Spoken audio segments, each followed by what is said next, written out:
Stimulus. That, my friends, is the word of the day, and it is happening. Everyone's been talking about it all week, and just moments ago, President Donald John Trump, love him or hate him, just signed into law the bill approving $1,200 checks for many Americans, and we're going to get into all of it.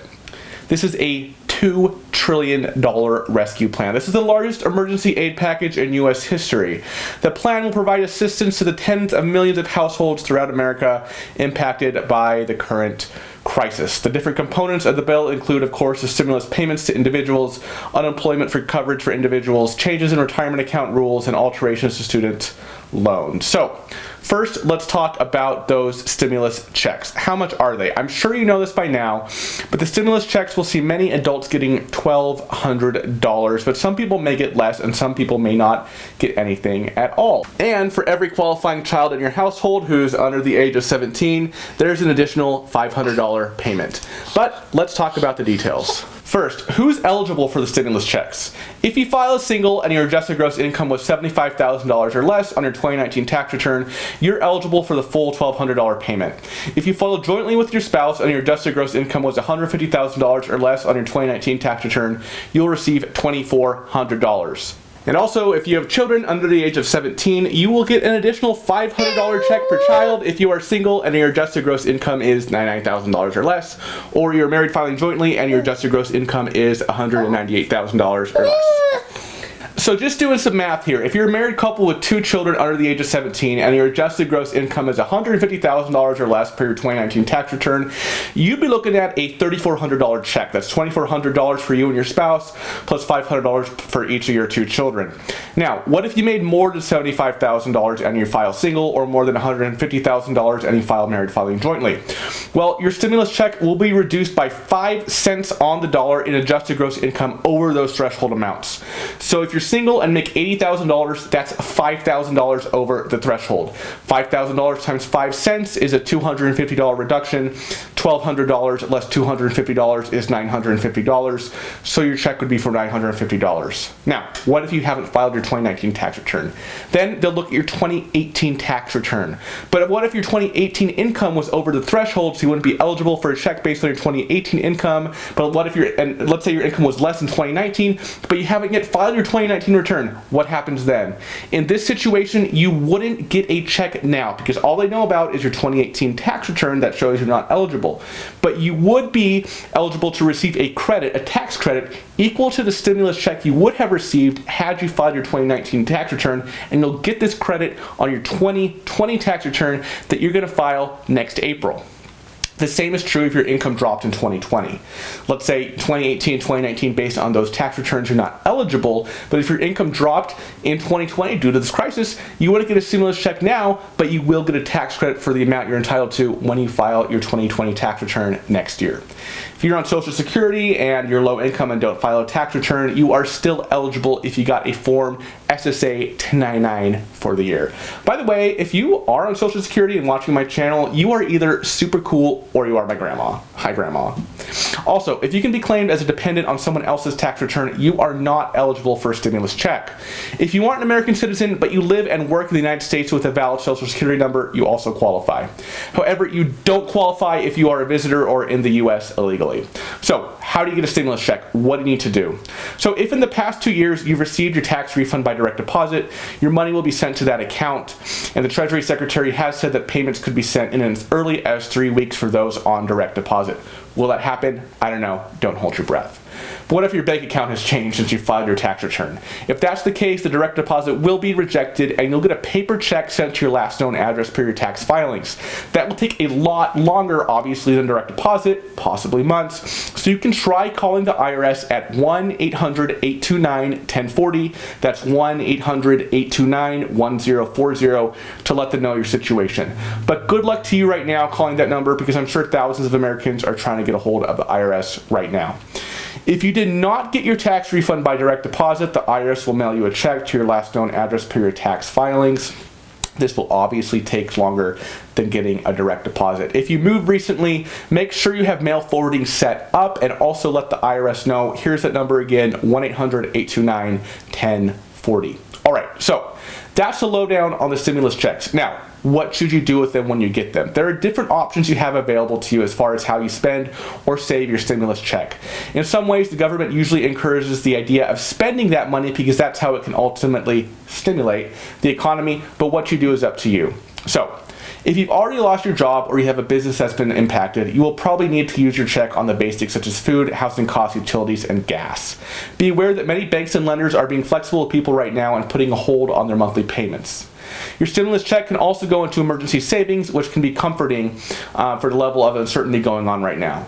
An emergency savings account doesn't necessarily mean that you put cash under your mattress. Instead, you might want to put it into a liquid savings account that earns a bit of interest.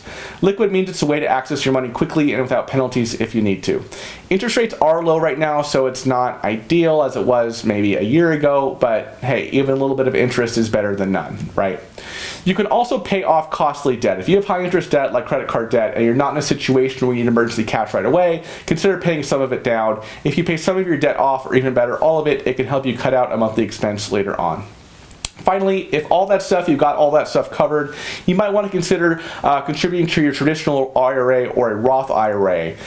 Note that your traditional IRA and Roth IRA deadline has been extended to July 15th, so you can still make 2019 contributions for your traditional IRA or Roth IRA all the way until July 15, 2020. It got extended along with the normal tax return deadline. Okay, so you can also use this, if you contribute to a traditional IRA, it can reduce your tax liability for 2019. Finally, you can invest in a taxable account in the market. The stock market has undoubtedly been on a roller coaster in recent weeks, but if you have the stomach for that, you can put your stimulus check into a taxable account into the market.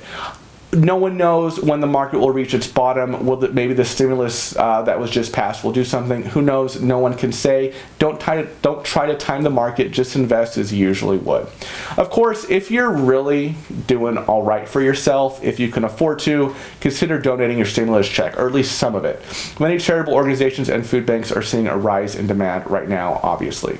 Okay, so that's the checks. In addition to the stimulus checks, there was a lot more in this legislation that the president just signed. There's the Families First Response Act, okay? So under the Families First Response Act, there are outlines for employer-paid leave requirements. Details of what employers have to provide employees include up to 2 weeks or 80 hours of paid sick leave at the regular rate of pay if the employee isn't able to work directly because of the current crisis. Also, 2 weeks or up to 80 hours of paid sick leave at a rate of 2/3 of the normal rate of pay if the employee can't work because of the need to care for someone who is directly affected by the current crisis, or to care for a child whose child care provider or school is closed or not available. Also, if an employee has been employed for at least 30 days, the employer also has to provide up to 10 weeks of paid expended family and medical leave at a pay rate of 2/3 of the employee's regular rate if they can't work because their child's school is closed or because of reasons related to the current crisis. It's important to know with these things that they don't automatically apply across the board. For example, the paid sick leave and expanded family leave apply to public employers and private employers with fewer than 500 employees. Small businesses with fewer than 50 employees may qualify for an exemption. Also, there is student loan relief included in this bill as well. So federal student loan borrowers won't be penalized for making any late payments through September 30th under the legislation. If federal student loan qualifies, there is an automatic zero interest deferment option. Private student loan borrowers don't get relief from this bill. Only those borrowers with publicly backed loans qualify. Also, there were expansions of unemployment insurance under this legislation. When you're on unemployment insurance in your state, you're eligible for an extra $600 a week in federal emergency compensation. That additional $600 a week is added to what you get in state benefits. You also receive the $600 if you were receiving unemployment benefits before the current crisis. If you work from home and you're unemployed, you're not eligible. Sorry. There's also a new program called There's also a new unemployment insurance program. This offers benefits to freelancers, contractors, people who are self-employed, and gig workers who wouldn't otherwise be able to qualify for emergency compensation. Also, retirement accounts. For the calendar year 2020, under legislation, no one has to take a required minimum distribution from the workplace retirement savings plan or their retirement account. An example of this type of account is a 401k. The reason this was included in the bill is that it helps people avoid being forced to sell their investments that have gone down in value, so they don't have to take a loss right now. If you need to take money out of your retirement account, you can withdraw up to $100,000 without the 10% penalty that you usually be charged if you're taking it out because of the current crisis. You can also borrow twice the usual amount from your workplace retirement plan or 401k. There's a new charitable deduction available under the bill for up to $300 annually in contributions. It's available even if you don't itemize deduction, so that's like a little tax break they stuck in there. Also, in the bill, there's a national temporary moratorium on evictions for renters whose landlords have mortgages that are either owned or backed by federal entities like Fannie Mae or Freddie Mac. This lasts for 120 days after the passage of the bill, and it also says that landlords in these situations can't charge penalties or fees for not paying your rent. Also, there was some good stuff for small business in the bill as well. Because of the current crisis, the federal government is putting in place expanded options for small businesses to access funding. For example, small business owners in all states and territories can apply for a low-interest loan due to the crisis. The SBA is going to be working with state governors to provide targeted loans to be eligible to small businesses severely impacted by the crisis. The Express Bridge Loan Pilot Program will offer help to small businesses that currently have an SBA Express lender relationship. They may be eligible for up to $25,000, and there are loans meant to bridge the gap while applying for an SBA Economic Injury Disaster Loan. Okay, so that's the bill the president just signed. But always keep in mind that this is a federal bill, right? It affects some states in some ways, but this is a federal bill, federal law.